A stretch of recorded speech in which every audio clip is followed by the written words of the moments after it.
Hello kids and welcome back to our 6th standard Sainik School English Crash Course by Ma Tutorials. My name is Anmol. I am your guide on this journey. This is our second lesson for today, Parts of Speech.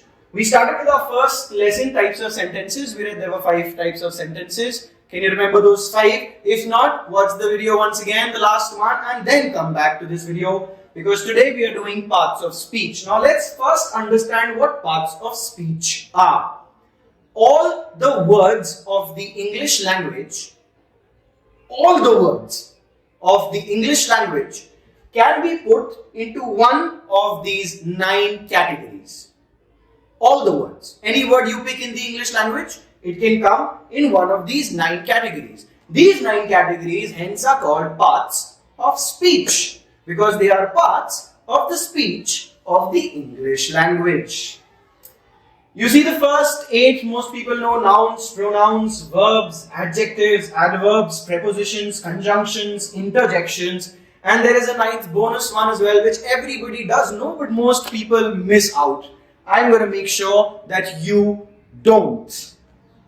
Nouns, pronouns, verbs, adjectives, adverbs, prepositions, conjunctions, interjections. Let's start.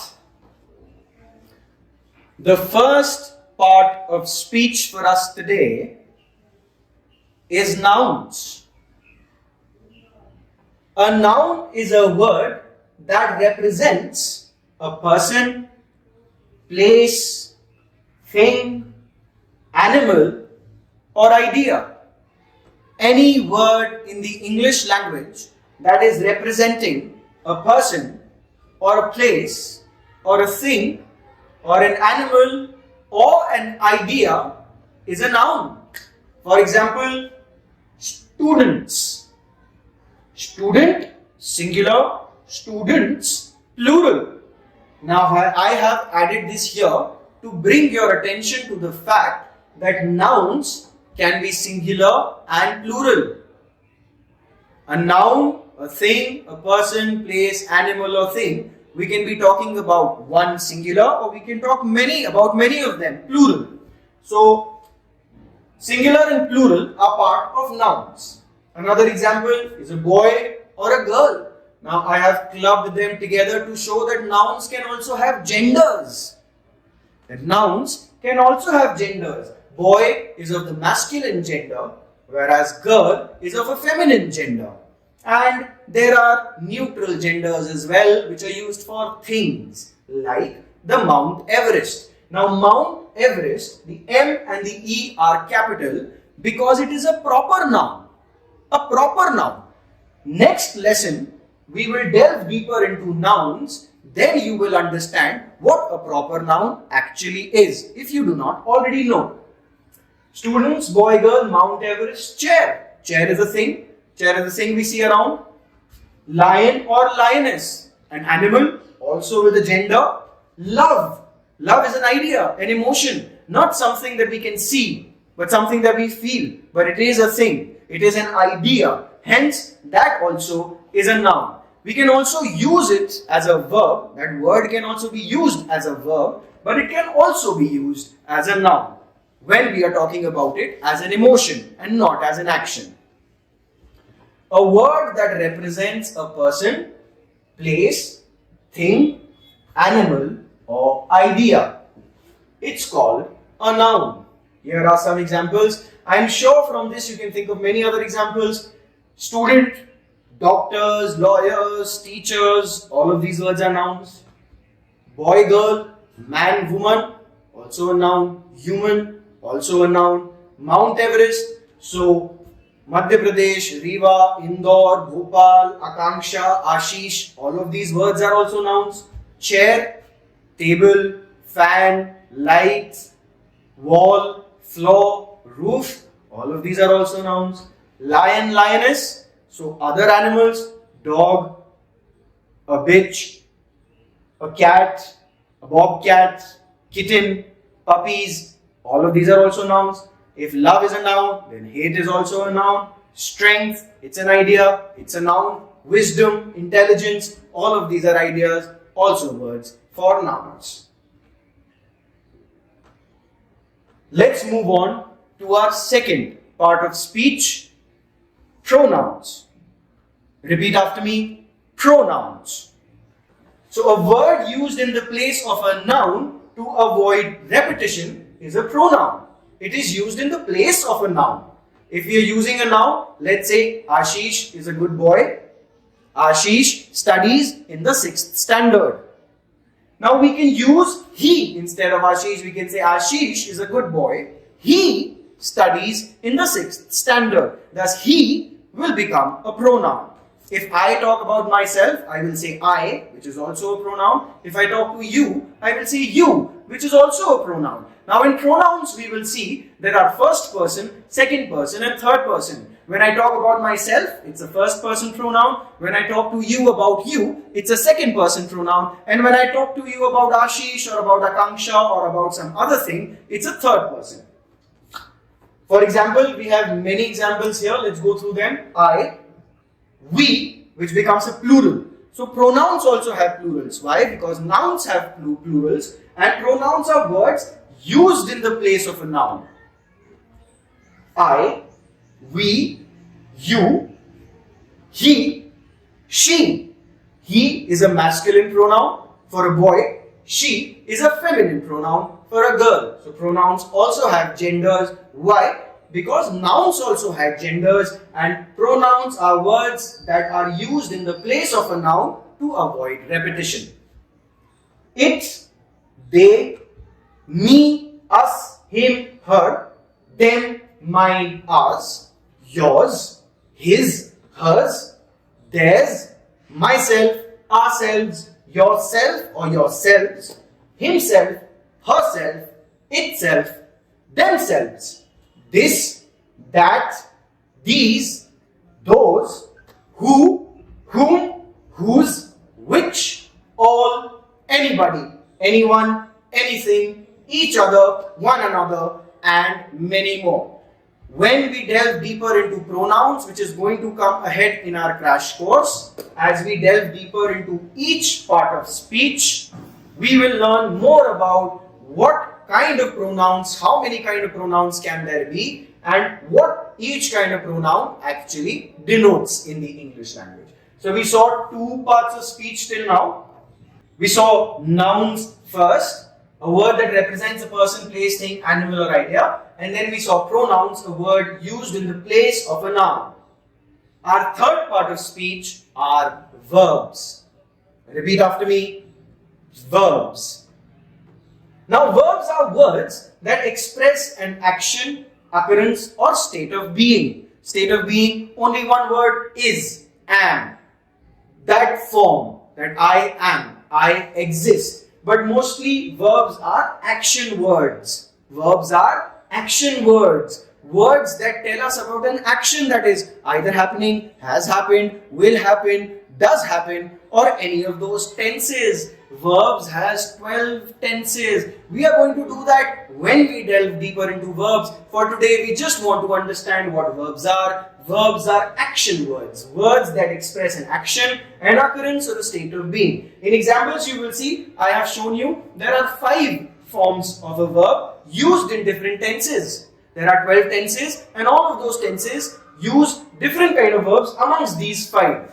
For example, the root verb is go for this, whereas the third person singular becomes goes. Now where will I use go? I go to the market every day. Simple present tense uses the root verb. I go to the market every day. But when I use it for a third person singular, Ashish, I will say goes. I will say Ashish goes to the market every day. I will use the third person singular form of the verb, goes. And then there is the past, went. I went to the market yesterday. I went to the market yesterday. There, if I use the third person also in the past, it will be went only. Ashish went to the market yesterday. Goes will only come in the present simple form of the tense. We will do the 12 tenses deeply when we cover verbs separately. Then the gerund or the ing form, going, which tells us about an action that is ongoing. I am going to the market right now. I am going to the market right now. And finally, the past participle gone, which is used in the perfect tense for telling something that has already been done.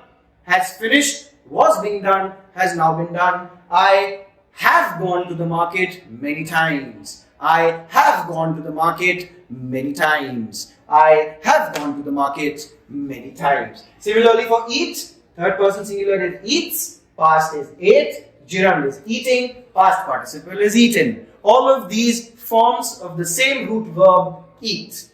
We'll take another example, study, studies, studied, studying, studied. Here you will see the past form and the past participle form are the same. For most of the verbs, past form and the past participle form will be the same. A few special verbs, the past form and the past participle form will not be the same, out of which 3 examples I have shown you here. Third one being swim, swims, swam, swimming, swum. I swim every day. He swims every day. I swam yesterday. I am swimming now. I have swum many times. Think, thinks, thought, thinking, thought. You will see the past tense and the past participle form of think are the same. Thought and thought. I thought yesterday. I have thought many times. Verb. Started with nouns, word that represents a person, place, thing, animal or idea. Went on to pronouns, a word that is used to replace a noun. Came to verbs, word that expresses an action, action words. Now we'll move on to our fourth part of speech, adjectives. Repeat after me, adjectives. Now adjectives are any words that modify, describe or somehow tell about a noun. Any word that modifies a noun, that describes a noun, tells about a noun, modifies a noun in any way is called an adjective. For example, beautiful. He is a beautiful singer. He is a beautiful singer. Now singer is a noun. We are telling what kind of a singer he is, a beautiful singer. So it is telling about what kind of a singer, beautiful singer. Hence beautiful becomes an adjective. It is telling us what kind of a noun it is. It is a beautiful singer. He is a beautiful singer. Hence beautiful. Similarly, ugly. Now why have I clubbed them together? To bring your attention to the fact that adjectives have opposites.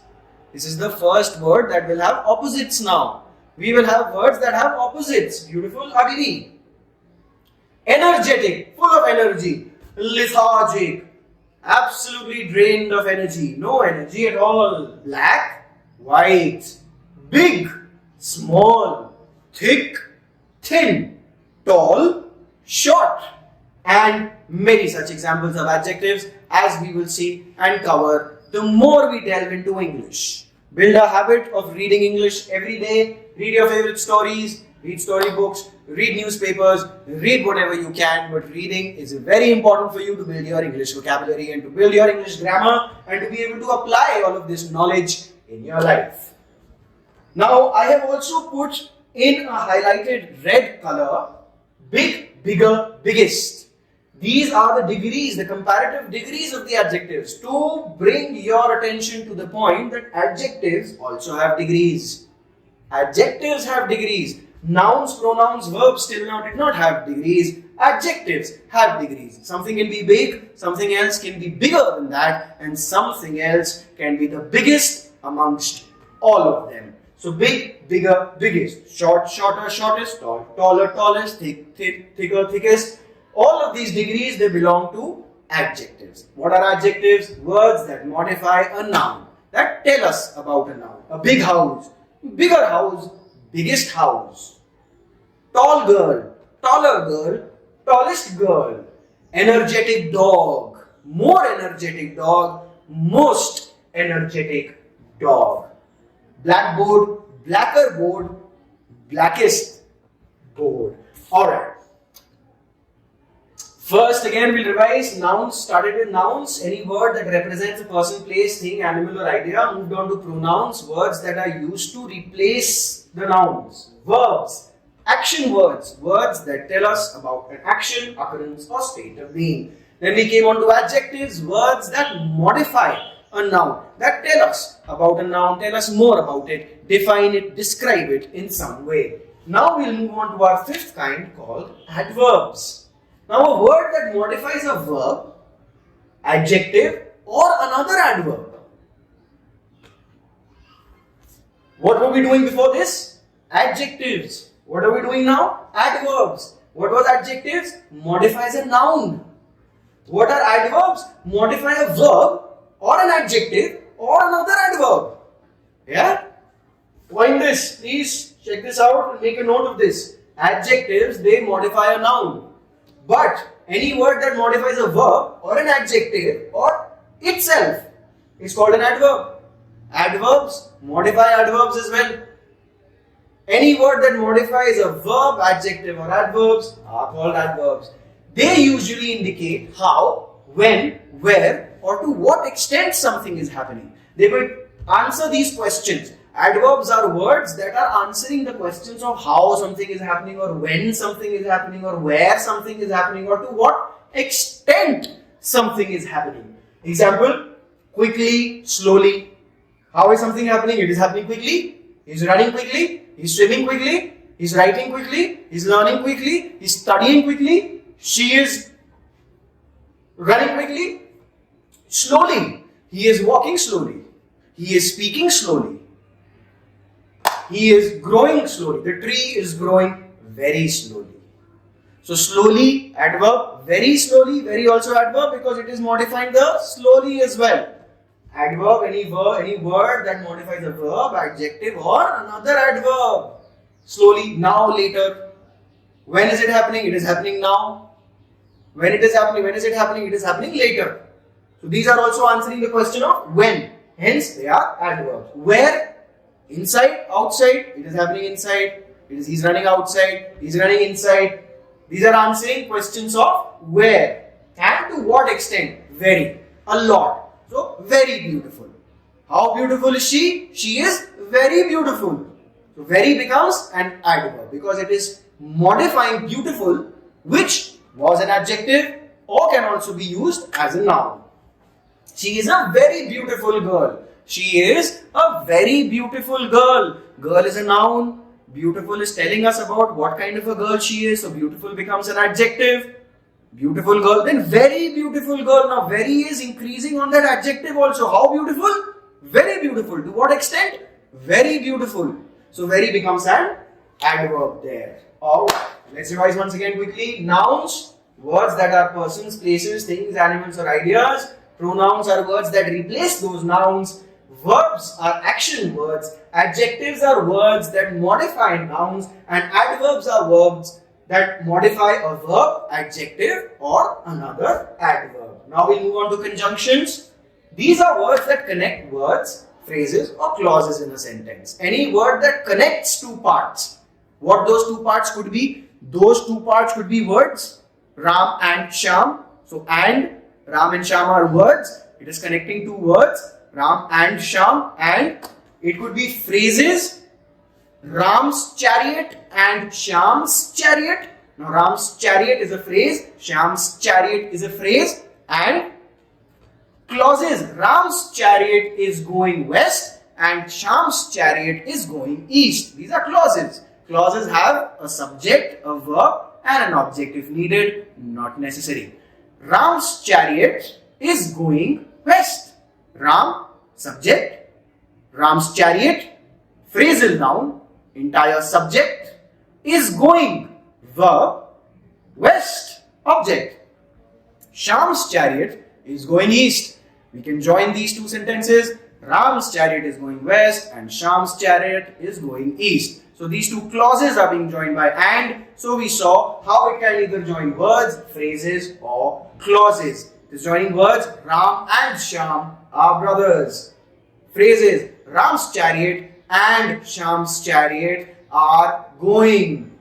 Clauses, Ram's chariot is going in the west direction and Shyam's chariot is going to the east direction. So any word that connects words, phrases or clauses in a sentence are conjunctions, and we did an example, but, or, and, but, or.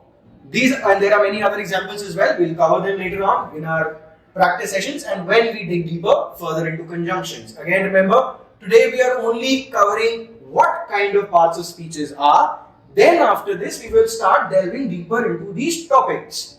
Next lesson will be more about nouns, so on and so forth. Started with nouns, words that represent people, place, thing, animal, ideas. Pronouns, words that are used in place of a noun. Verbs, they are action words. Adjectives, that describes or modifies a noun. Adverbs, they modify verbs, adjectives or adverbs. Conjunctions are words that connect words, phrases or clauses. And eighth, interjection. Now, interjection are words that express strong emotion or surprise. You'll remember last lesson we did exclamatory sentences, and exclamatory sentences had interjections in them like alas. Yes, you must remember it from the last class. Alas. Maybe you don't. A word that expresses a strong emotion or surprise is called an interjection. Wow! Ouch! Bravo! Hooray! Etc. All these words that express strong emotion or surprise are called interjections. And as promised, I will give you a ninth one. Most people miss this. They are articles. Articles are a and the. They come before nouns to show whether it is specific or general. If it is general and singular, we use a or an. If it is particular, we will use the. If it is general and plural, we will not use any articles. A, an, and the. These are articles. Alright. So all the 8 we did, parts of speech. We started with nouns. Words that tell us about person, place, animal or thing or idea. Pronouns used in the place of nouns. Verbs are action words. Adjectives modify nouns. Adverbs modify verbs. Adjectives and adverbs. Prepositions. We will dig deeper into prepositions when we study prepositions in our further classes, because prepositions is a part of speech which is more complicated than the others, and we will cover it in our later sections. Then we moved on to conjunctions. These are words that are used for joining two words, phrases or clauses. Then we did interjections, words that express strong joy, emotion. And then finally we did articles, a, and the. Now let's see, out of all these that we studied today, how to identify which part of speech a particular word is in a sentence. So first of all, ask yourself about the word. Is it a name for a person, place, animal, thing or feeling? If yes, then the word is a noun. If not, then ask yourself, is it a word used in the place of those? If yes, it is a pronoun. If not, then ask yourself, does that word describe an action? If it describes an action, if it is an action word, then it is a verb. If not, then ask yourself, does the word modify a noun?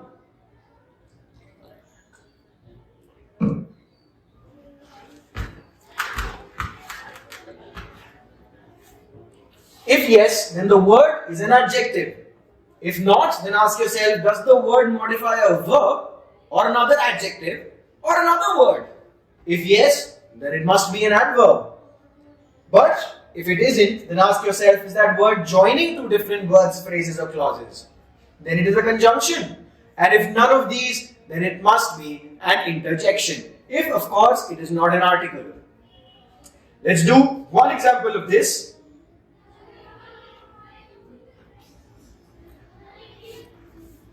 It's a practice in identifying parts of speech.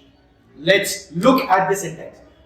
The cats slept peacefully on the windowsill. The cat slept peacefully on the windowsill. Now here the, we remember the, directly a and the, they are articles. We'll move on to the word cat. It's an animal. It's a word used for an animal, hence it is a noun. Slept, it's an action word. Hence it is a verb. Peacefully, it tells us about how it slept. It is modifying a verb. So if it is modifying a verb, it becomes an adverb. Then we have on, which is a preposition.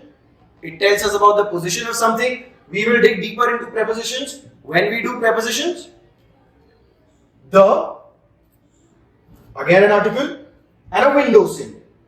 Again, it's a place, it's a thing, it's a name for a place, hence a noun. Feel free to go through this lesson once again. If you find a confusion in any of these that we've covered today, you will find a worksheet, a key for further practice in the given resources, along with the PowerPoint presentation. Thank you for today. I'll see you again in the next class.